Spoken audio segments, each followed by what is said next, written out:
आप सभी का स्वागत है। आज शुरू करते हैं कक्षा 6 का अध्याय 6। आप सभी का स्वागत है। आज शुरू करते हैं कक्षा 6 की विज्ञान का अध्याय 6, सजीव, विशेषताएं एवं आवास। पहेली और बूझो। छुट्टियों में अनेक रोमांच स्थानों की सैर पर गए। ऐसी ही एक यात्रा पर वे ऋषिकेश में गंगा नदी देखने गए। उन्होंने हिमालय की हिमाच्छेद पर्वत श्रृंखला के कुछ पर्वतों का पर्वतारोहण किया, जहाँ बहुत ठंड थी।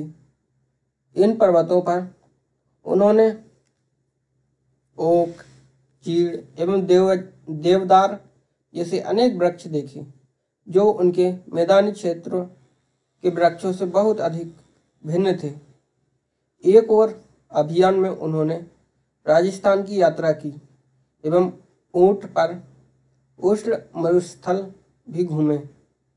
यहाँ से उन्होंने नागफनी के अनेक प्रकार के पौधे एकत्रित किए।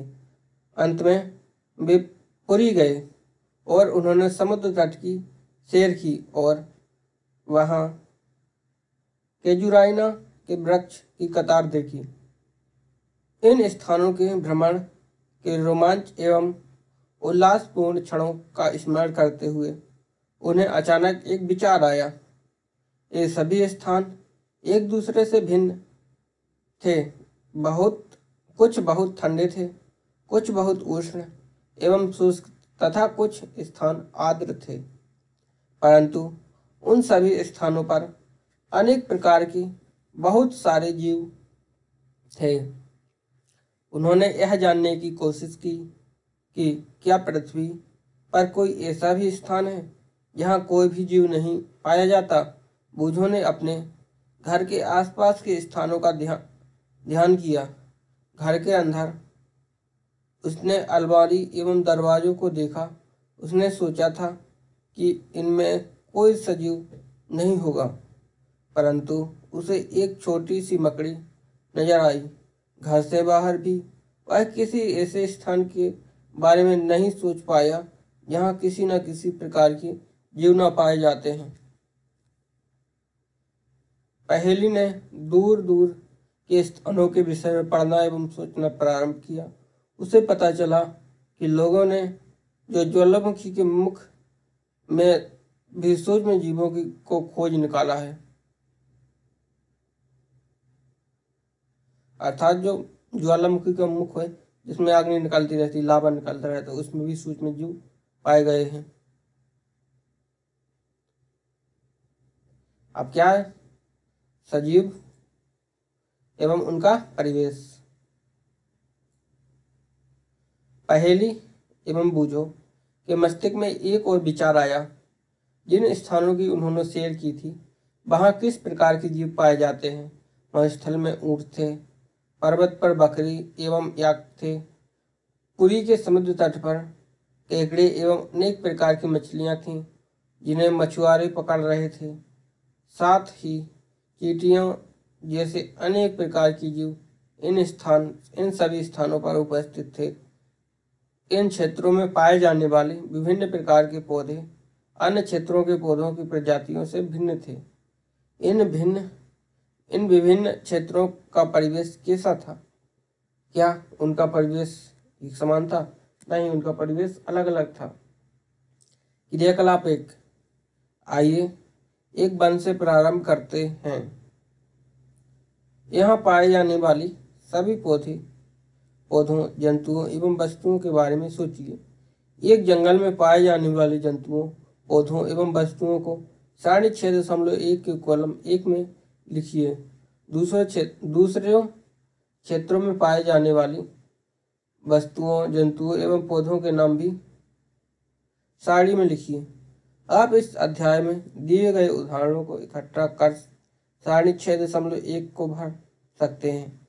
अपने मित्रों, माता पिता एवं अध्यापक से भी इस विषय पर विचार विमर्श कीजिए तथा तालिका में दिए गए अन्य कॉलम में विभिन्न स्थानों पर पाए जाने वाले जंतुओं एवं पौधों के नाम लिखिए। आप पुस्तकालय में उपलब्ध उन पुस्तकों की सहायता ले सकते हैं जिनमें जंतु, पौधों एवं खनिज के विषय में जानकारी दी गई है। इस सारणी के प्रत्येक कॉलम में अधिकाधिक छोटी बड़ी वस्तुओं व जीवों को सम्मिलित करने का प्रयास कीजिए। जिस प्रकार की वस्तुएं हमें मिलती हैं वे शायद जीवित जंतु या पौधे ना हों। संभवतः ये पौधे के भाग जैसे सूखी पत्तियां या जंतु के अवशेष जैसे हड्डियां हो। हमें विभिन्न प्रकार की मिट्टी तथा रोड़े भी मिल सकते हैं। अध्याय 3 में हम इसकी चर्चा कर चुके हैं कि समुद्री जल में रबड़ घुले हुए हैं। इस प्रकार की कुछ अन्य वस्तुएं भी हो सकती हैं। जैसे जैसे हम अध्याय को पूरा करेंगे, सारणी 6.1 में कुछ और उदाहरण सम्मिलित करते जाएंगे। जब हम अन्य रोचक स्थानों की यात्रा करेंगे तब सारणी के बारे में और चर्चा करेंगे। आवास एवं अनुकूलन। क्रियाकलाप 1 में आपके द्वारा सूचीबद्ध किए गए पौधों एवं जंतुओं से आपको क्या मिला? क्या आपको अनेक प्रकार के सजीव मिले? तालिका 1 में मरुस्थल वाले कॉलम और समुद्र वाले कॉलम को ध्यान से देखिए। क्या आपको प्रतीत होता है कि इन दोनों कॉलम के जीव बहुत अलग प्रकार के हैं? इन दोनों क्षेत्रों में किस प्रकार का परिवेश है? समुद्र में जंतु तथा पौधे लवणीय जल में रहते हैं तथा श्वसन के लिए जल में विलेय वायु का उपयोग करते हैं। मरुस्थल में जल बहुत कम मात्रा में उपलब्ध होता है। मरुस्थल दिन में बहुत गर्म एवं रात में ठंडा होता है। मरुस्थल में पाए जाने वाले पौधे एवं जंतु भूमि पर रहते हैं एवं श्वसन के लिए आसपास की वायु का उपयोग करते हैं। ऊंट एवं उसका परिवेश। ऊंट को क्या कहा जाता है? रेगिस्तान का जहाज। समुद्र तथा मरुस्थल भिन्न प्रकार के परिवेश हैं और हम इन दोनों क्षेत्रों में बिल्कुल भिन्न प्रकार के पौधे और जंतु देखते हैं। क्या ऐसा नहीं है? आइए दो भिन्न प्रकार के परिवेश मरुस्थल तथा समुद्र से दो जंतुओं ऊंट तथा मछली का परीक्षण करते हैं। ऊंट की शारीरिक संरचना से मरुस्थलीय परिस्थितियों में रहने योग्य बनाती है। ऊंट के पैर लंबे होते हैं जिससे उसका शरीर रेत की गर्मी से दूर रहता है। उसमें मूत्र उत्सर्जन की मात्रा बहुत कम होती है तथा मल शुष्क होता है। उन्हें पसीना भी नहीं आता क्योंकि शरीर से जल का ह्रास बहुत कम होता है। इसलिए जल के बिना भी वे अनेक दिनों तक रह सकते हैं। आइए विभिन्न प्रकार की मछलियों को देखें। इनमें से कुछ को चित्र 6.3 में दर्शाए गए हैं जैसे, परंतु इतनी अधिक किस्म की मछलियों में क्या आपको इनकी आकृति में कुछ समानताएं दिखाई देती हैं?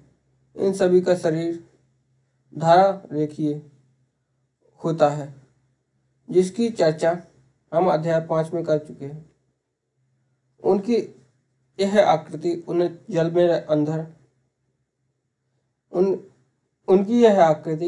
जल के अंदर विचरण करने में सहायता करती है। मछलियों का शरीर चिकने शल्कों से ढका होता है। ये शल्क मछली को सुरक्षा तो प्रदान करते ही हैं, साथ ही उन्हें जल में सुगम गति करने में भी सहायक हैं। हमने अध्याय 5 में चर्चा की थी कि मछली के पंख एवं पूंछ चपटी होती है जो उन्हें जल के अंदर दिशा परिवर्तन एवं संतुलन बनाए रखने में सहायता करती है। मछली के गिल क्लॉम होते हैं जो उसे जल में श्वास लेने में सहायता करती है। हम देखते हैं कि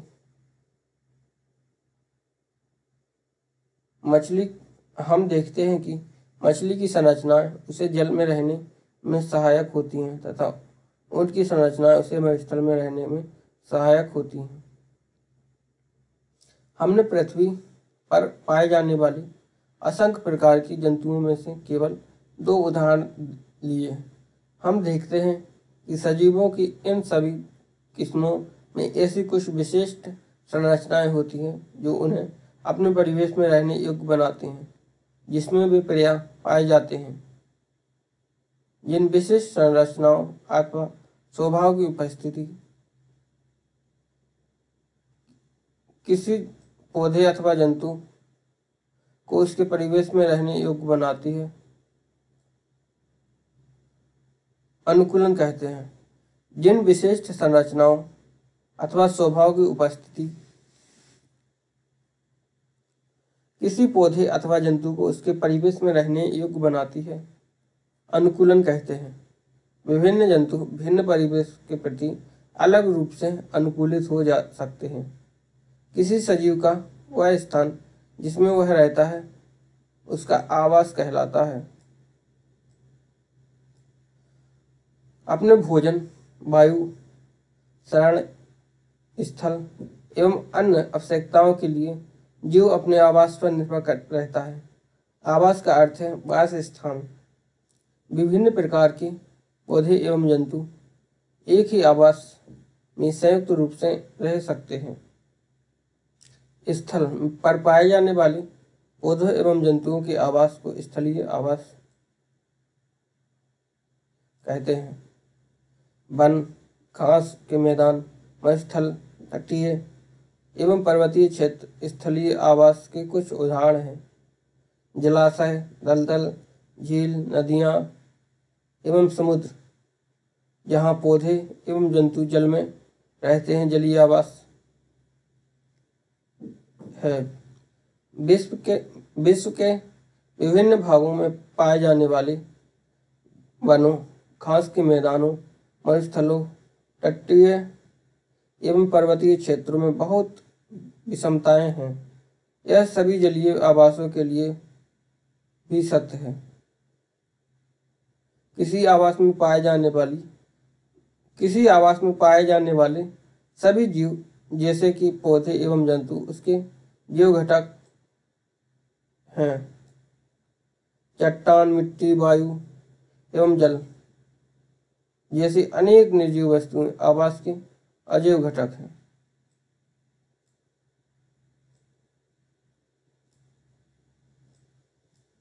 सूर्य का प्रकाश एवं ऊष्मा भी परिवेश के अजैव घटक हैं। हम जानते हैं कि कुछ पौधे बीजों से उगते हैं। आइए बीजों के अंकुरण से नए पौधों के बनने की प्रक्रिया में कुछ अजैव कारकों की भूमिका का अध्ययन करें।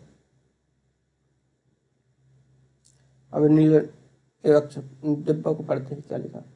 अपने परिवेश में होने वाले परिवर्तनों के साथ सामंजस्य स्थापित करने के लिए कुछ जीवों में थोड़े समय के लिए परिवर्तन हो सकते हैं। उदाहरण के लिए, यदि हम मैदानी क्षेत्र में रहते हैं और अचानक ही ऊंचे पर्वतीय क्षेत्र में चले जाएं, तो हमें कुछ दिनों तक सांस लेने एवं शारीरिक व्यायाम में असुविधा हो सकती है। पहाड़ पर हमें तीव्र गति से सांस लेना पड़ता है।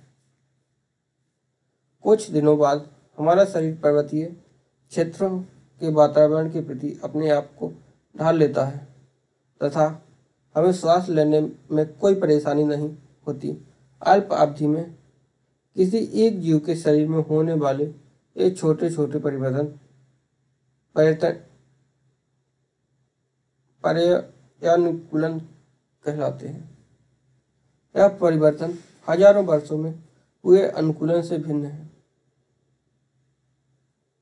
क्रियाकलाप 2, अध्याय 4 में किए गए क्रियाकलाप 7 का स्मरण कीजिए। इस क्रियाकलाप में चने और मक्का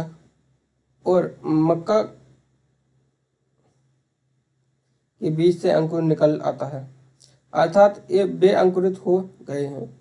यह बीज से नए पौधे का प्रारंभ है। मूंग के कुछ सूखे बीजों को एकत्रित कीजिए। कुछ बीजों के एक ढेर को अलग कर रख दें तथा शेष को एक दिन के लिए पानी में भीगने के लिए रख दें। भीगे हुए बीजों को 4 हिस्सों में बांटें। उसमें से एक हिस्से को 3-4 दिन के लिए पूरी तरह पानी में डुबोकर रख दें। सूखे हुए बीजों को तथा पानी में पूरी तरह डूबे हुए बीजों को बिल्कुल ना हिलाएं। भीगे बीजों में से एक भाग को धूप वाले कमरे में तथा दूसरे भाग को पूरे अंधेरे क्षेत्र में रख दें, जैसे कि अलमारी जिसमें धूप नहीं जाती। अंतिम भाग को बहुत ही ठंडे वातावरण में रख दें, जैसे कि रेफ्रिजरेटर, या उनके चारों ओर बर्फ लगा दें। इन 3 भागों को प्रतिदिन जल में नम रखें तथा अधिक जल को निकाल दें। कुछ दिन बाद आप क्या देखते हैं? क्या सभी 5 भाग समान रूप से अंकुरित होते हैं? क्या आप प्रकाश से दूर रखे भाग या अत्यधिक ठंडे परिवेश में रखे भाग में अंकुरण की दर में कमी या कोई भी अंकुरण नहीं देखते हैं? हाँ। क्या आपने पाया कि वायु, जल, प्रकाश तथा ऊष्मा जैसे अजैव घटक सजीवों के लिए अत्यंत आवश्यक है? वास्तव में ये अजैव कारक सभी सजीवों के लिए महत्वपूर्ण है। देखो इसमें क्या है। यह मूंग को भिगोकर एक हिस्से को ऐसे प्रकाश वाले के यहाँ उजाला आता हो उस स्थान पर एक थोड़े से भाग को फ्रिज में रख दिया, फ्रीजर में, और कुछ भाग को अंधेरे में रख दिया। तो क्या होता है, जो धूप वो उजाले में रखे थे जो मूंग के दाने वो तो कुरा गए, अंकुरण हो गया। और जो तो अंधेरे और बर्फ में रखे थे ऐसा फ्रिज में, वह नहीं कुराने, उनमें अंकुरण नहीं हुआ। हम देखते हैं कि सजीव बहुत ठंडे और बहुत उष्ण परिवेश में भी पाए जाते हैं। क्या ऐसा नहीं है कि जीव इस विषम परिस्थिति में जीवित रहने के लिए किस विशिष्ट व्यवस्था को अपनाते हैं? यहाँ अनुकूलन कम आता है। अनुकूलन अल्प काल में नहीं होता। हजारों वर्षों की अवधि में किसी क्षेत्र के अजैव घटकों में परिवर्तन आते हैं। वे जंतु जो इन परिवर्तनों के प्रति अपने आप को नहीं ढाल पाते मर जाते हैं। केवल वे जीव ही जीवित रहते हैं जो अपने आप को बदलते परिवेश के अनुसार अनुकूलित कर लेते हैं। जंतु विभिन्न अजैव कारकों के लिए विभिन्न विधियों से अपने आप को अनुकूलित कर लेते हैं। इसका परिणाम भिन्न आवासों में जीवों की विविधता का होना है। आइए कुछ आवासों, इनके अजैव घटकों एवं उसमें रहने वाले विभिन्न जीवों में अनुकूलन का अध्ययन करें। विभिन्न आवास। देखो क्या होता है, अनुकूलन जैसे समय के साथ जो प्रकृति के अजैव घटक हैं क्या क्या है, जैसे नमी हो गई, उष्णता ऐसा गर्मी, वहाँ पर जल, थल, वायु, चट्टाने, मिट्टी, ये सब समय के साथ बदलती हैं। जो जीव इस बदलाव के साथ अपने आप को बदल लेता है वह तो जीवित रहता है, बाकी विलुप्त हो जाते अर्थात खत्म हो जाते धीरे धीरे।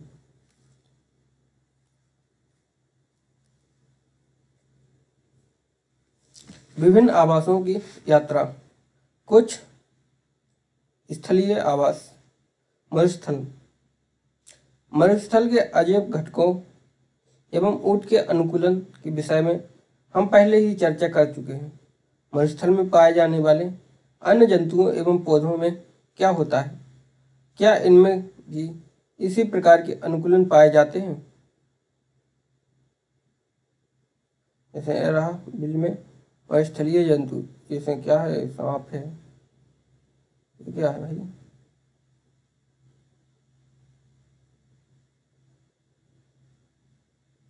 क्या है, चूहा का है। मरुस्थल में रहने वाले चूहे एवं सांप के ऊंट की भांति लंबे पैर नहीं होते। दिन की तेज गर्मी से बचने के लिए वे भूमि के अंदर गहरे बिलों में रहते हैं। रात्रि के समय जब तापमान में कमी आती है तो ये जंतु बाहर निकलते हैं। मरुस्थल में उगने वाले कुछ सामान्य पौधों को चित्र 6.5 में दर्शाया गया है। यह पौधे मरुस्थल के प्रति किस प्रकार अनुकूलित हैं? देखो, ये क्या है? नागफनी कैक्टस। ये नागफनी का है, एक कैक्टस का है पौधा। मरुस्थल में उगने वाला, देखो इसमें क्या होता है, इसमें कोई पत्ते नहीं होते, ये तने के रूप में है। जो पत्ते होते हैं इनमें कांटे के रूप में बदल जाते हैं, जिसमें कांटे रहते हैं पत्ते शूल का रूप ले लेते हैं।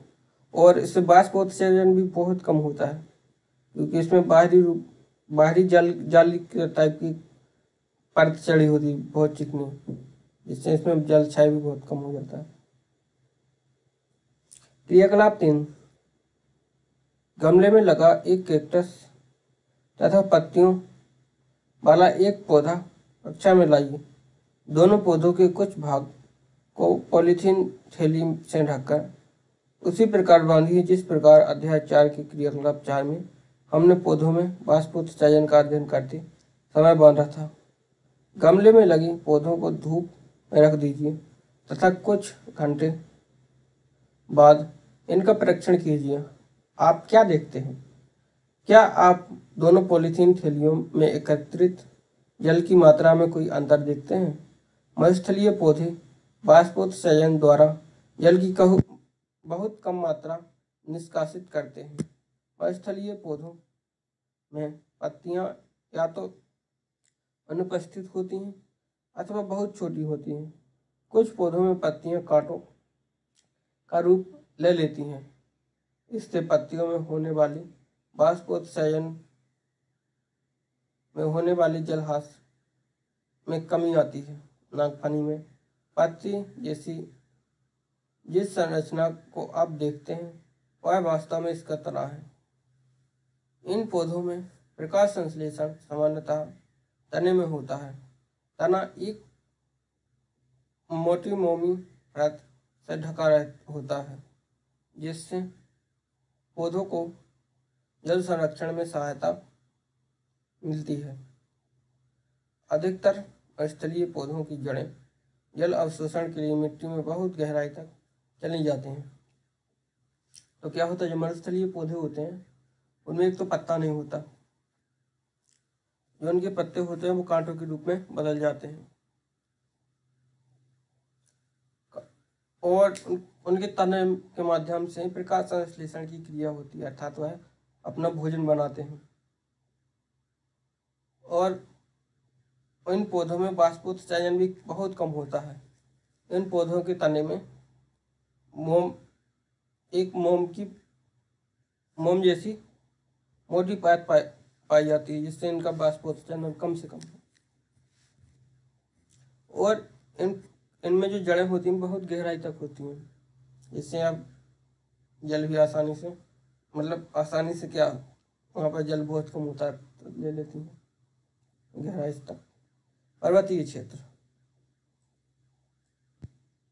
ये आवास क्षेत्र सामान्यतः बहुत ठंडे होते हैं और इनमें तेज हवा चलती है। कुछ क्षेत्रों में शीतकाल में हिमपात भी होता है।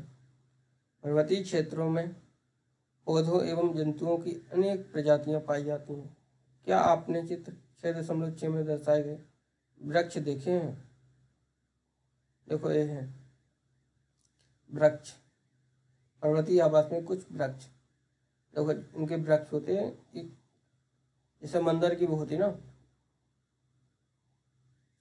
मंदिर जैसे आपने मंदिर देखे होंगे, कहाँ का, तिरुपति बालाजी का या कोई भी, तो उसमें ऊपर का शिखर मंदिर के शिखर की तरह होते हैं पेड़ पौधे, ऊपर से सकरे नीचे चौड़े, जिसमें बर्फ गिरे वो नीचे गिरती रहा है तो क्या होगा, पेड़ टूट जाएगा, बर्फ गिरेगी, जम जाएगी धीरे धीरे, और पेड़ के आसपास बर्फ नहीं रहेगी, उसकी धीरे धीरे छट छट के बाद दूर गिरती जाएगी। यदि आप पर्वतीय क्षेत्र में रहते हैं अथवा वहां घूमने गए हैं तो आपने ऐसे अनेक वृक्ष देखे होंगे, परंतु क्या आपने ऐसे वृक्षों को अन्य क्षेत्रों में भी देखा है? ये वृक्ष अपने आवास में विद्यमान परिस्थितियों में रहने के लिए किस प्रकार अनुकूलित हैं? ये वृक्ष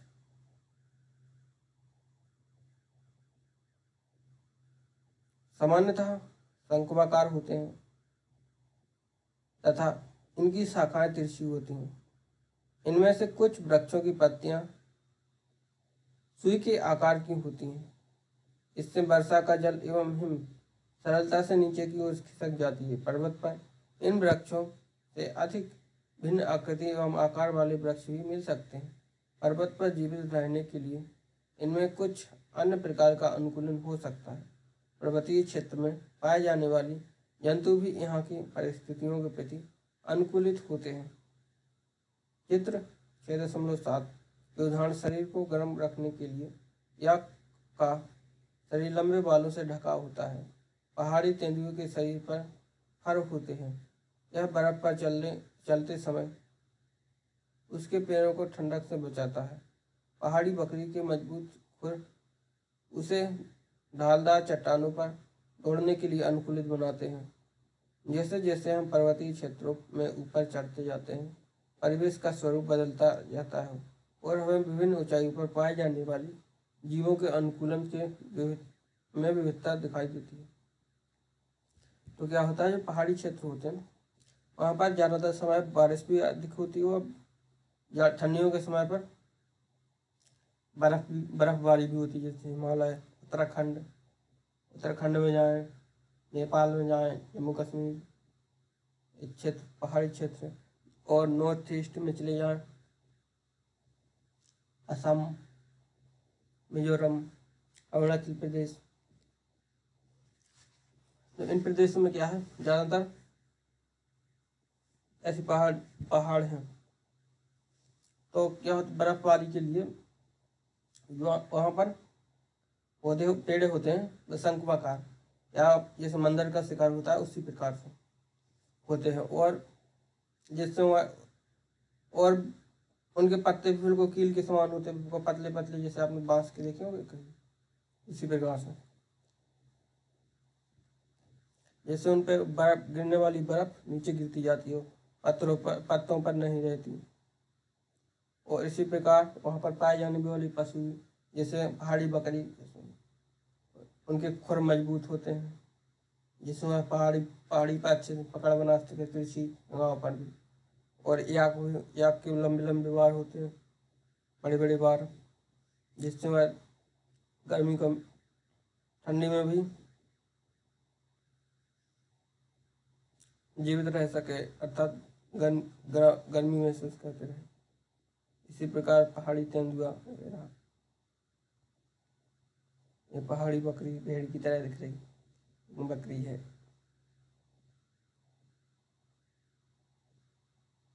अब क्या पढ़ेंगे, घास स्थल। शेर वन में अथवा घास स्थल में रहता है तथा एक ऐसा शक्तिशाली जंतु है जो हिरण जैसे जंतुओं का शिकार कर उन्हें मारकर खा जाता है। यह मटमैले रंग का होता है। एक शेर एवं हिरण का चित्र देखिए, चित्र 6.8। इन दोनों जंतुओं की आंखें उनके चेहरे पर किस प्रकार स्थित है? क्या वे चेहरे के सामने है अथवा पास में? शेर के अगले पैर के नखर लंबे होते हैं, जिन्हें वह पादंगुलियों के अंदर खींचकर छिपा सकता है। क्या शेर की यह संरचना उसके जीवन यापन में सहायता करती है? उसका मटमैला रंग शिकार के दौरान उसे घास के सूखे मैदानों में छुपाए रखता है और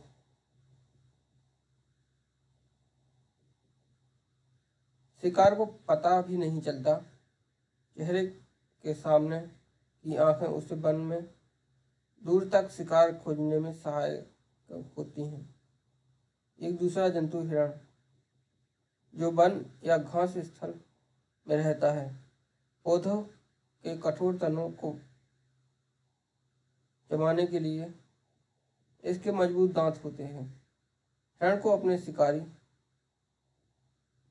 शेर जैसे जंतु को जो उसे अपना शिकार बनाते हैं की उपस्थिति की जानकारी आवश्यक है, ताकि वह उसका शिकार न बन सके और वहां से भाग जाए। उसके लंबे कान उसे शिकारी की गतिविधि की जानकारी देते हैं। इसके सिर पर पार्श्व में दोनों ओर स्थित आंखें प्रत्येक दिशा में देखकर खतरा महसूस कर सकती हैं। हिरण की तेज गति उसे शिकारी से दूर भागने में सहायक होती है। शेर, हिरण तथा अन्य जंतुओं एवं पौधों में और भी बहुत सी विशिष्ट संरचनाएं होती हैं जो उन्हें उनके आवास में जीवित रहने योग्य बनाती हैं। देखो क्या होता है, जो शेर होता है उसका मटमैला कलर होता है, जो सूखी घास में उसे आसानी से छिपने में मदद करता है। ठीक है, अगर वो छिप जाए घास में तो बाकी जंतु उन्हें देख नहीं पाते। विकास कैमोफ्लेज की तरह उसकी आंखें सामने और रुको होती हैं, जिससे वह दूर तक दिख सकता है। दूसरी ओर हिरण क्या होता है, इसको पत्ती घास खाने के लिए मजबूत दांत होते हैं और आंखें अगल बगल होती है, बड़े बड़े कान होते हैं जिससे छोटी से छोटी ध्वनि सुन सके। आंखें अगल बगल होती हैं कि बिला अगल बगल कर दिख सके, और कोई खतरा होने पर भाग सके, तेज दौड़ भी सकती है। कुछ जलीय आवास। समुद्र में रहने के लिए मछली के अनुकूलन के विषय में हम चर्चा कर चुके हैं। बहुत से समुद्री जंतुओं का शिकार समुद्री जंतुओं का शरीर भी धारा रेखीय होता है, जिससे वह जल में सुगमता से चल सकते हैं। स्क्विड एवं ऑक्टोपस जैसे कुछ समुद्री जंतुओं का शरीर आमतौर पर धारा रेखीय नहीं होता। वे समुद्र की गहराई में तलहटी में रहते हैं तथा अपनी ओर आने वाले शिकार को पकड़ते हैं। जब वे जल में रहते हैं तो अपने शरीर को धारा रेखीय बना लेते हैं। जल में सांस लेने के लिए इनमें गिल होते हैं। डॉल्फिन एवं व्हेल जैसे कुछ जंतुओं में गिल नहीं होते।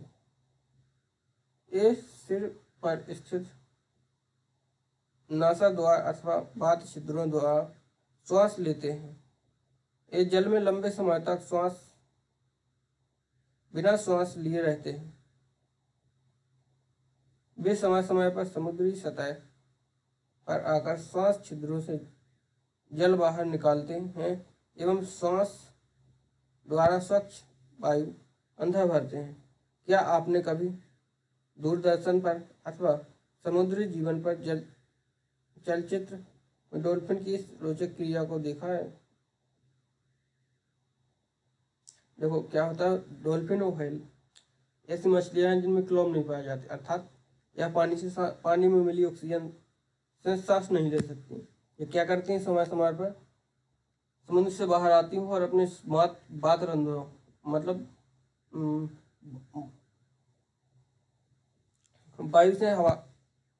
वायुमंडल से ऑक्सीजन लेती हैं, अर्थात पूरी हवा लेती हैं, उसमें से ऑक्सीजन एक पार्ट होता है। तो आपने देखा होगा टीवियों में डॉल्फिन और व्हेल छलांग मारती रहती हैं समुद्र के ऊपर, पानी से ऊपर छलांग मारती रहती है ना, इसीलिए मारती हैं। तालाब एवं झील। क्या आपने तालाब, झील, नदियों एवं नालों में पौधों को उगे देखा है? यदि संभव हो तो समीपवर्ती किसी तालाब के भ्रमण पर जाइए और वहां दिखाई देने वाली कुछ पौधों को बाहर निकाल लीजिए। इन पौधों की पत्तियां, तने और जड़ें किस प्रकार व्यवस्थित हैं? कुछ जलीय पौधे जल सतह पर प्लवन करते हैं। आंशिक रूप से जलमग्न पौधे जिनकी जड़ें मिट्टी में स्थिर हैं। कुछ पौधे पूर्णतः जलमग्न। इनमें से कुछ पौधों की जड़ें जलाशय में की तलहटी की मिट्टी में स्थित रहती है। स्थलीय पौधों में जड़ मिट्टी से जल एवं खनिज पोषकों के अवशोषण का महत्वपूर्ण कार्य करती है, परंतु जलीय पौधों में जड़ें आकार में बहुत छोटी होती हैं एवं इनका मुख्य कार्य पौधों को तलहटी में जमाए रखना होता है। इन पौधों का तना लंबा, खोखला एवं हल्का होता है। तना जल की सतह तक वृद्धि करता है, जबकि पत्तियां एवं फूल जल की सतह पर प्लावन करते रहते हैं। कुछ जलीय पौधों जल में पूर्ण रूप में डूबे रहते हैं। ऐसे पौधों के सभी भाग जल में वृद्धि करते हैं। इनमें से कुछ पौधों की पत्तियां संकरी एवं पतले रिबन की तरह होती हैं। यह बहते जल में सरलता से मुड़ जाती हैं। कुछ अन्य जलमग्न पौधों में पत्तियां बहुत अधिक विभाजित होती हैं, जिसमें जल इनके बीच से बहता रहता है और पत्ती को कोई क्षति भी नहीं होती। मेंढक आमतौर पर तालाब में पाया जाने वाला एक जंतु है। यह तालाब की जल एवं स्थल दोनों पर रह सकता है। इसके पश्चपाद लंबे एवं मजबूत होते हैं, जो उन्हें छलांग लगाने एवं शिकार पकड़ने में सहायता करते हैं। इनके पश्चपाद में जल युक्त पदांगुलियां होती हैं। इनके पश्चपाद में जाल युक्त पदांगुलियां होती हैं, जो उन्हें तैरने में सहायता करती हैं। हमने केवल कुछ ही जंतुओं एवं पौधों की चर्चा की है, जबकि विभिन्न आवासों में रहने वाले जीवों की संख्या बहुत अधिक है। अध्याय 4 में सुझाए क्रियाकलाप के अंतर्गत जब आप पत्तियों की एल्बम तैयार कर चुके होंगे, तब तक आप पौधों की अनेक प्रजातियों के बारे में जानकारी कर चुके होंगे। कल्पना कीजिए, यदि हम पृथ्वी के सभी क्षेत्रों में उपलब्ध पौधों की पत्तियों का एल्बम तैयार करें, इनमें कितनी विविधता होगी। देखो, तालाब में क्या होता है, कुछ पौधे जैसे आपने देखे होंगे सिंघाड़े, कोतनी, कमल, तो उनके जैसे आपने कमल के पेड़ पौधे देखे होंगे, पीले दिखे खड़ी तालाब में, तो क्या होता है, कमल के फूल तालाब पर तैरते रहते हैं। पत्ता भी बड़े होते हैं ना, परिया की तरह, ताठी की तरह, मतलब बहुत बड़े बड़े होते हैं। वो भी सिंघाड़े भी इसी प्रकार पूरे तालाब में फैले रहते हैं। हमारे आसपास के जीव, हमने विभिन्न आवास क्षेत्रों की यात्रा की तथा अनेक पौधों एवं जंतुओं की चर्चा की। क्रियाकलाप 1 में हमने विभिन्न परिवेश में पाए जाने वाले जंतुओं, पौधों एवं जंतुओं की सूची बनाई। कल्पना कीजिए कि यदि हम जानना चाहें कि हमारी सूची में सजीव के कौन से उदाहरण हैं, आइए वन में पाई जाने वाले वस्तुओं के विषयों में सोचें। वृक्ष, आरोही लता, विसर्पी लता, छोटे बड़े जंतु, पक्षी, सार्प, कीट, चट्टान, पत्थर, मिट्टी, जल, वायु, सूखी पत्तियां, मृत जंतु, छद्मक एवं काई। वन में पाई जाने वाली विभिन्न वस्तुओं के कुछ उदाहरण हैं। इनमें से कौन सजीव है? अपने चारों ओर पाई जाने वाली विभिन्न वस्तुओं के विषय में सोचिए तथा उन्हें निर्जीव एवं सजीव समूहों में बांटिए। कुछ प्रकरणों में हमारे लिए यह आसान होगा। उदाहरण, हमारे घर की कुर्सी अथवा मेज जैसी वस्तुएं सजीव नहीं हैं। पहेली, एडवर्ड लियर द्वारा रचित कंप्लीट नॉनसेंस का यह छंद पढ़ रही थी। मेज ने कुर्सी से कहा, तुम्हें पता नहीं मैं गर्मी में कितनी तपी हूँ। एवं अपने पैरों की विवाही से यदि हम थोड़ा टहल पाते, हम थोड़ा बोल पाते, प्रार्थना करो हम वायु ले सके। मेज ने कुर्सी से कहा, कुर्सी ने मेज से कहा, अब तुम जानती हो कभी हम समर्थ नहीं हैं। तुम कैसी मूर्खतापूर्ण बातें करती हो, जबकि तुम जानती हो हम चल नहीं सकते। मेज ने ठंडी सांस भरते हुए कहा, कोशिश करने में क्या हर्ज, मेरे पास भी उतने ही पैर हैं जितने तुम्हारी। हम 2 पैरों पर क्यों नहीं चल सकते। पहेली और बूझो को कविता बहुत मजेदार लगी, क्योंकि वे जानते थे कि मेज और कुर्सी सजीव नहीं है, अतः ये ना तो चल सकते हैं ना बोल सकते हैं। हम जानते हैं कि कुर्सी, मेज, पत्थर अथवा एक सिक्का सजीव नहीं है। इसी प्रकार हम जानते हैं कि हम सजीव हैं और हमारी इतना संसार के सभी मनुष्य तथा कुत्ता, बिल्ली, बंदर, गिलहरी, कीट जैसे जंतु सभी सजीव हैं। हमें कैसे पता चलता है कि कोई वस्तु सजीव है। कभी कभी यह निर्णय करना इतना आसान नहीं होता। हम कहते हैं कि पौधे सजीव हैं, परंतु वे कुत्ते अथवा कबूतर की भांति चल नहीं सकते।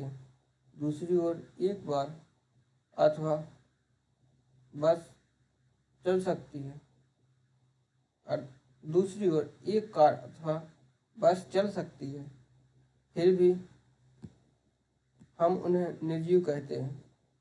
पौधे एवं जंतु समय के साथ वृद्धि करते हैं, परंतु कई बार ऐसा प्रतीत होता है जैसे कि आकाश में बादल अपने आकार में वृद्धि कर रहे हों। तो क्या इसका अर्थ है कि बादल सजीव है? नहीं। तो आखिरकार हम निर्जीव एवं सजीवों में अंतर किस प्रकार करेंगे? क्या सजीवों में कोई विशेष लक्षण होते हैं जो उन्हें निर्जीव पदार्थों से अलग करते हैं? आप स्वयं सजीवों का एक बहुत अच्छा उदाहरण हैं। आप में ऐसे कौन से विशेष लक्षण हैं जो आपको निर्जीव वस्तुओं से अलग करते हैं? अपनी नोटबुक में ऐसे कुछ लक्षणों के नाम लिखिए। अपनी बनाई सूची को ध्यान से देखिए एवं पता लगाइए कि कौन कौन से लक्षण अन्य जंतुओं एवं पौधों में भी पाए जाते हैं। संभवतः इनमें से कुछ लक्षण सभी सजीव वस्तुओं में एक समान होंगे। क्या सभी सजीवों को भोजन की आवश्यकता होती है? अध्याय 1 में हमने यह जाना कि सभी जीवों को भोजन की आवश्यकता होती है। भोजन हमारे लिए एवं विभिन्न जंतुओं के लिए नितांत आवश्यक है। हमने यह भी सीखा है कि पौधे प्रकाश संश्लेषण के द्वारा अपना भोजन स्वयं बनाते हैं, परंतु जंतु भोजन के लिए पौधे अथवा अन्य जंतुओं पर निर्भर रहते हैं। भोजन सजीवों को उनकी वृद्धि के लिए आवश्यक ऊर्जा प्रदान करता है। सजीवों को उनके अंदर होने वाले अन्य जैव प्रक्रमों के लिए भी ऊर्जा की आवश्यकता है। क्या सभी जीवों में वृद्धि परिलक्षित होती है? क्या 4 वर्ष पुराना कुर्ता आपको अभी भी ठीक आता है? इसे आप अब और नहीं पहन सकते। क्या ऐसा नहीं है? इन वर्षों में आप लंबे हो गए हैं, आपको इसका आभास नहीं हो रहा, लेकिन आप में हर समय वृद्धि हो रही है और कुछ वर्ष बाद आप वयस्क हो जाएंगे। जंतुओं के बच्चे भी वृद्धि कर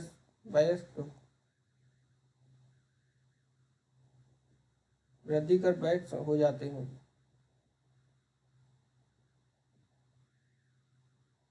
आपने अवश्य देखा होगा कि कुत्ते के पिल्ले वयस्क हो जाते हैं।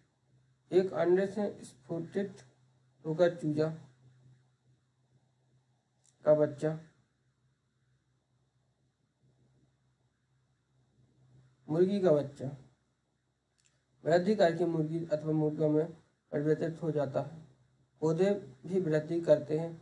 अपने चारों ओर पाए जाने वाले विभिन्न प्रकार के पौधों का अवलोकन कीजिए। इनमें से कुछ बहुत छोटे तथा नवजात हैं तो कुछ विकसित हैं।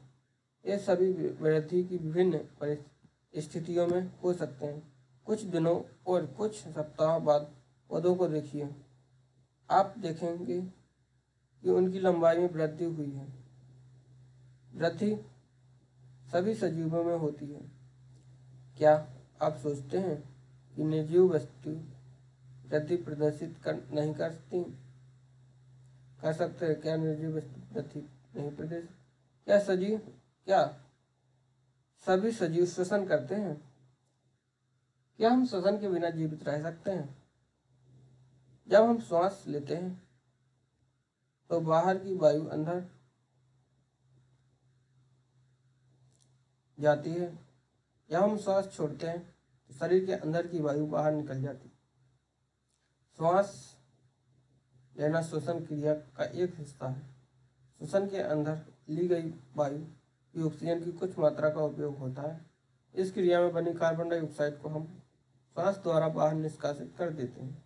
गाय, भैंस, कुत्ता तथा बिल्ली जैसे कुछ जंतुओं में श्वसन क्रिया मनुष्य की तरह होती है।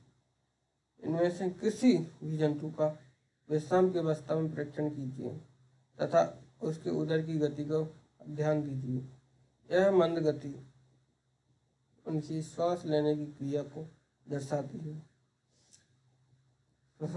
श्वसन सभी सजीवों के लिए आवश्यक है। ग्रहण की गए भोजन से श्वसन के द्वारा ही हमारे शरीर को ऊर्जा मिलती है। कुछ जंतुओं में गैस आदान प्रदान का तरीका भिन्न हो सकता है जो श्वसन का एक हिस्सा होता है। उदाहरण के लिए केंचुआ त्वचा द्वारा सांस लेता है। हमने पढ़ा है कि मछली के गिल होते हैं जिनकी सहायता से वह जल में विलेय वायु से ऑक्सीजन अवशोषित कर लेती हैं। क्या पौधे भी श्वसन करते हैं? पौधों की श्वसन क्रिया में गैसों का आदान प्रदान मुख्यतः उनकी पत्तियों द्वारा होता है। पत्तियां सूक्ष्म रंध्रों द्वारा वायु को अंदर लेती हैं तथा ऑक्सीजन का उपयोग करती हैं। वह कार्बन डाइऑक्साइड वायु में निष्कासित कर देती हैं। हम जानते हैं कि प्रकाश की उपस्थिति में पौधे वायु की कार्बन डाइऑक्साइड का उपयोग भोजन बनाने के लिए करते हैं तथा ऑक्सीजन छोड़ते हैं। श्वसन क्रिया दिन और रात दोनों में ही निरंतर चलती रहती है। भोजन बनाने की प्रक्रिया में निष्कासित ऑक्सीजन की मात्रा पौधे द्वारा श्वसन में उपयोग की गई ऑक्सीजन की अपेक्षा बहुत अधिक होती है।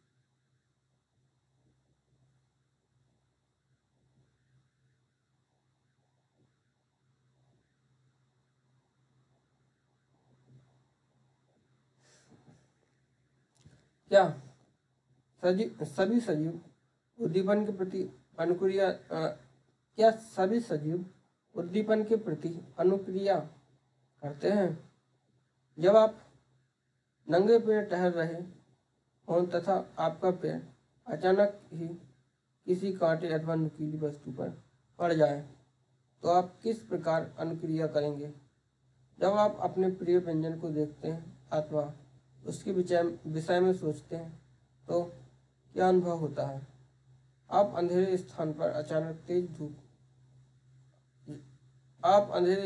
अचानक तेज धूप में आते हैं तो क्या होता है? आपकी आंखें स्वतः ही कुछ क्षण के लिए बंद हो जाती हैं जब तक कि वे तेज प्रकाश की अभ्यस्त नहीं हो जाते। आपका प्रिय व्यंजन, तेज प्रकाश एवं कांटा उपयुक्त स्थितियों में आपके बाह्य वातावरण में होने वाले परिवर्तन के कुछ उदाहरण हैं। हम इन सभी प्रकार की परिवर्तनों के प्रति अनुक्रिया करते हैं। हम इन सभी प्रकार के परिवर्तनों के प्रति अनुक्रिया करते हैं। वातावरण में होने वाले इन परिवर्तनों को उद्दीपन कहते हैं। क्या दूसरे जंतुओं में भी उद्दीपन के प्रति अनुक्रिया होती है? खाना देते समय जंतु के व्यवहार को ध्यान से देखिए। क्या वे भोजन देखते ही अचानक अधिक चैतन्य नहीं हो जाते? जब आप एक चिड़िया की ओर कदम बढ़ाते हैं तो वह क्या करती है? जब जंगली जानवरों पर तीव्र प्रकाश डालते हैं तो वे भाग पड़ते खड़े होते हैं। इसी प्रकार यदि रात्रि में आप रसोई घर में बल्ब प्रदीप्त कर देते हैं तो कॉकरोच अचानक अपने छिपने के स्थान पर में भाग जाते हैं। क्या आप जंतुओं में उद्दीपन के प्रति अनुक्रिया के कुछ और उदाहरण दे सकते हैं? क्या पौधे भी उद्दीपन के प्रति अनुक्रिया दर्शाते हैं? कुछ पौधों के पुष्प केवल रात्रि के समय ही खिलते हैं। कुछ पौधों के पुष्प सूर्यास्त के बाद बंद हो जाते हैं। छुई मुई के पौधे की पत्तियां छूने पर अचानक मुरझा जाते हैं। यह पौधों में उद्दीपन के प्रति अनुक्रिया का कुछ उदाहरण है। क्रियाकलाप 4। एक कमरे की खिड़की ने ऊपर वाली बताया। उद्दीपन के प्रति अनुक्रिया क्या होता है? जैसे अगर हम नंगे पैर चल रहे हैं, हमें कांटा या सुई चुभ गई तो क्या हमारा ध्यान पूरा पैर की तरफ चला जाता है, पता है ना। अगर हम सोचें इमली खाने के बारे में, इमली के बारे में सोचें, इमली खाने के बारे में, इमली रखिए तो क्या होता है, हमारी जीभ में पानी आने लगता है। ये उद्दीपन के प्रति अनुक्रिया। अगर हम जानवरों को चलने के लिए डालने जाए तो क्या होता है, आप हमारे पास चलने लगते हैं, ऐसे पास में आ जाते हैं। और क्या होता है, अगर कोई चिड़िया बैठी हो आप उसके पास जाए तो वो फट से उड़ जाती है। इस प्रकार का हम अंधेरे कमरे से अचानक धूप में जाएं, क्या होता है, हमारी आंखें तिलमिला जाती हैं। क्यों? जब हम अंधेरे में होते हैं तो हमारी पुतलियां सिकुड़ी रहती हैं। जब धूप में जाते हैं तो अचानक नहीं, जब हम अंधेरे में होते हैं तो हमारी पुतली बहुत चौड़ी खुली रहती है। जब धूप में जाते हैं तो बहुत ज़्यादा प्रकाश हमारी आँखों पर पहुंच जाता है, मतलब रेटिना पर पड़ता है, जिससे हमारी आँखें तिलमिला जाती हैं। धीरे धीरे पुतली कई आकार समान होता है तो नॉर्मल लगने लगता है। इसी प्रकार जो एक पौधा होता है छुई मुई का, उसको अगर हम छूते हैं तो उसकी पत्तियां मुरझा जाती हैं।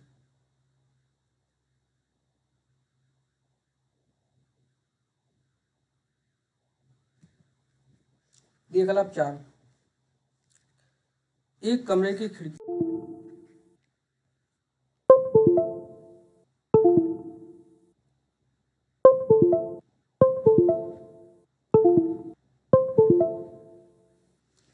क्रियाकलाप 4। एक कमरे की खिड़की, जैसे दिन के समय धूप आती हो, के पास एक पौधे का गमला रखिए। कुछ दिनों तक पौधे को नियमित जल देते रहें। क्या यह पौधा खुले स्थान पर रखे पौधों की तरह सीधा ऊपर की ओर वृद्धि करता है? यदि यह सीधा वृद्धि नहीं करता तो ज्ञात कीजिए यह किस ओर मुड़ता है। आपके विचार में क्या यह किसी उद्दीपन के प्रति अनुक्रिया है? सभी सजीव वस्तुएं अपने परिवेश में रहने वाले परिवर्तन के प्रति अनुक्रिया दर्शाते हैं।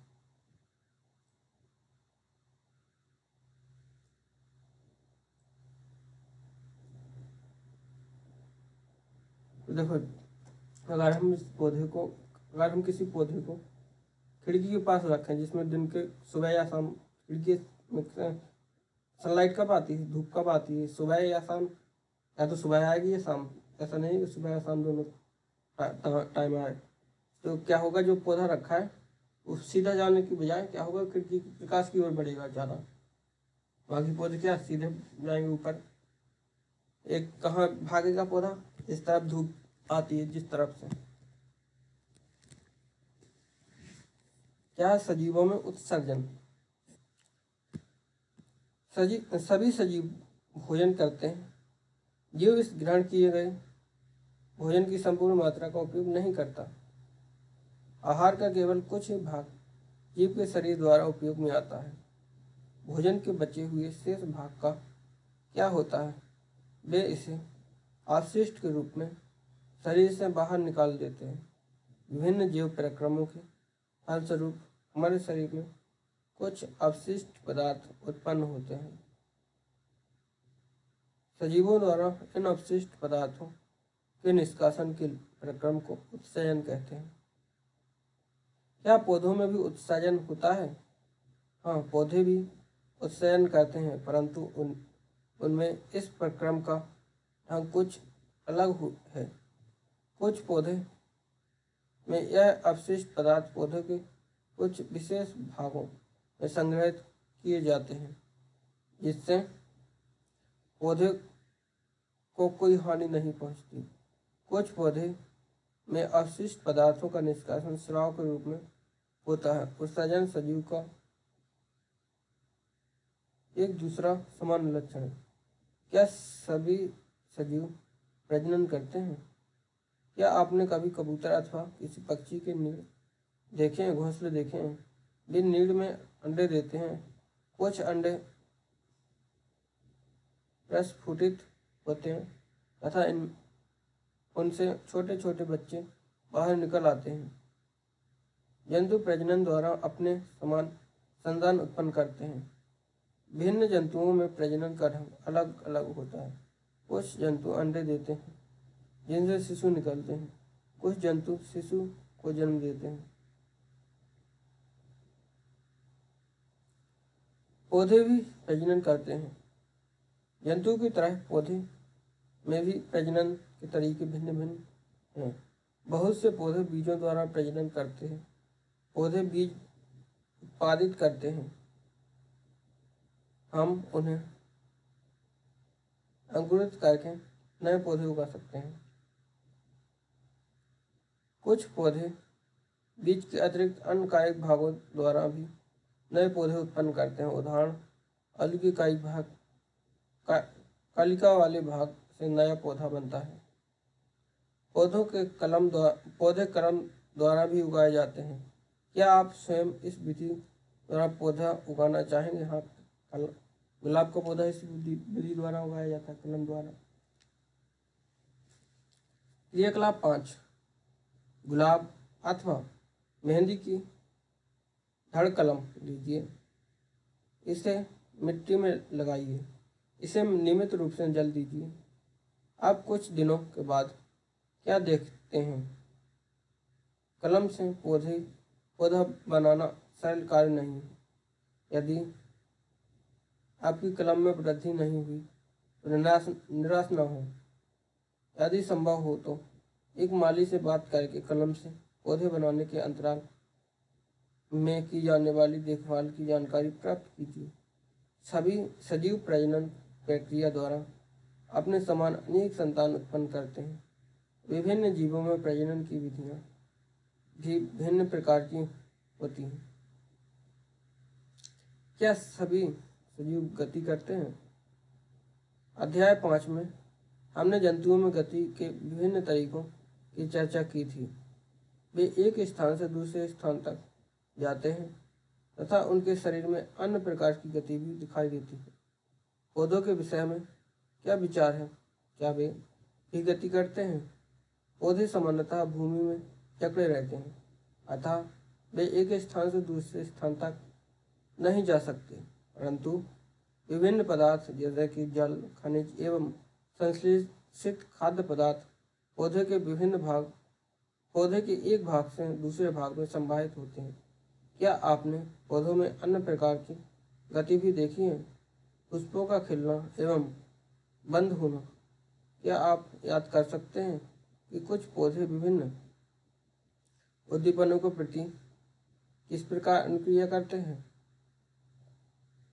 हम कुछ निर्जीव वस्तुओं को भी गति करते देखते हैं। बस, कार, कागज का छोटा टुकड़ा, बादल तथा कुछ अन्य वस्तुएं के उदाहरण हैं। क्या इनकी गति सजीवों की गति से किसी प्रकार भिन्न है?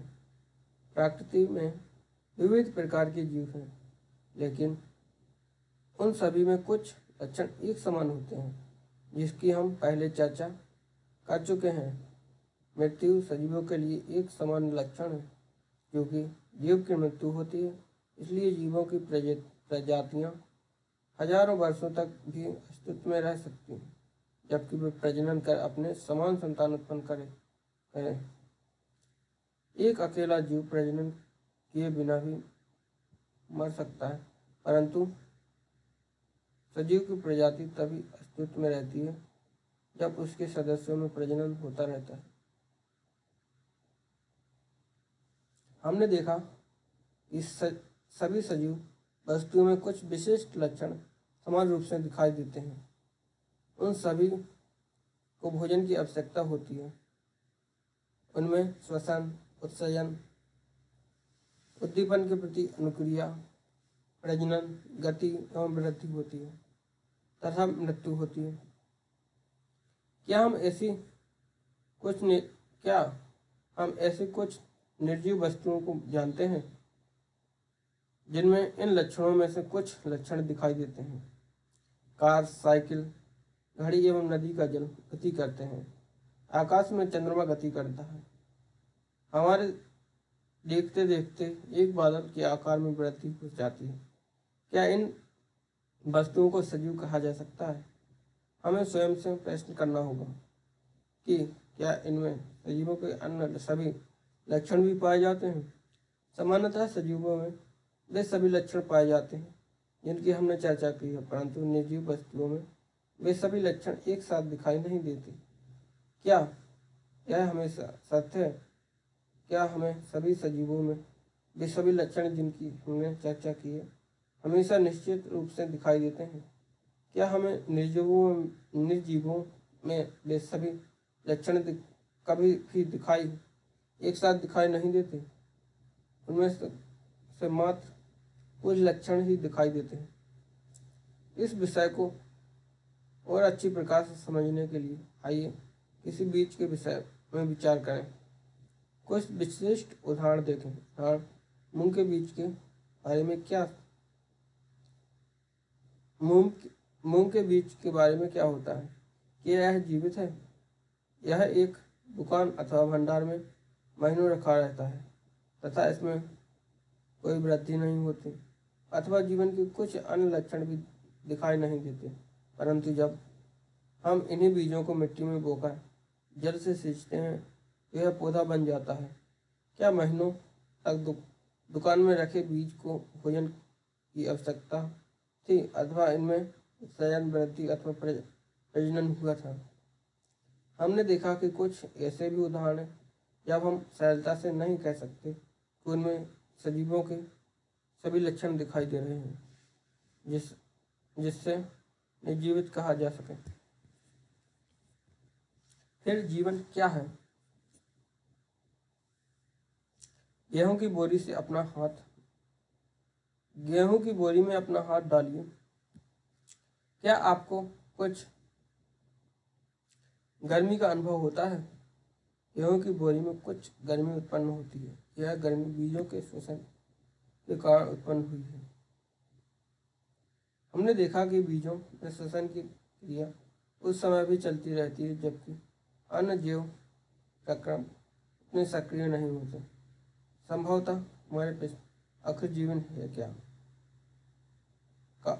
का उत्तर देना इतना सरल नहीं हो सकता, परंतु अपने चारों ओर पाए जाने वाले जीवों की विविधता को देखकर अचानक ही मुंह से निकल जाता है कि जीवन सुंदर है। प्रमुख शब्द: अनुकूलन, जलीय आवास, जैव घटक, उत्सर्जन, वृद्धि, आवास, सजीव, प्रजनन, श्वसन, उद्दीपन। सारांश: किसी स्थान का परिवेश जिसमें पौधे, जंतु एवं अन्य जीव रहते हैं उनका आवास कहलाता है। विभिन्न प्रकार के पौधे एवं जंतु एक ही आवास में एक साथ रहते हैं। पौधों एवं जीवों के विशिष्ट लक्षण एवं स्वभाव जो उन्हें एक आवास विशेष में रहने के अनुकूल बनाते हैं अनुकूलन कहलाता है। आवास अनेक प्रकार के होते हैं, परंतु सामान्यतः उन्हें स्थलीय एवं जलीय आवास में वर्गीकृत किया जाता है। विभिन्न आवास में सजीवों की विविध प्रजातियां पाई जाती हैं। पौधे, जंतु एवं सूक्ष्म जीव संयुक्त रूप से जीव घटक बनाते हैं।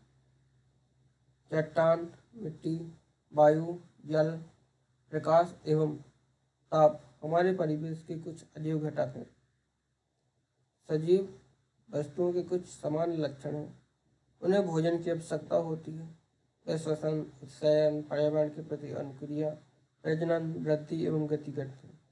ठीक है, तो ये चैप्टर कंप्लीट हुआ। अब हम मिलेंगे अगले 7वें अध्याय में।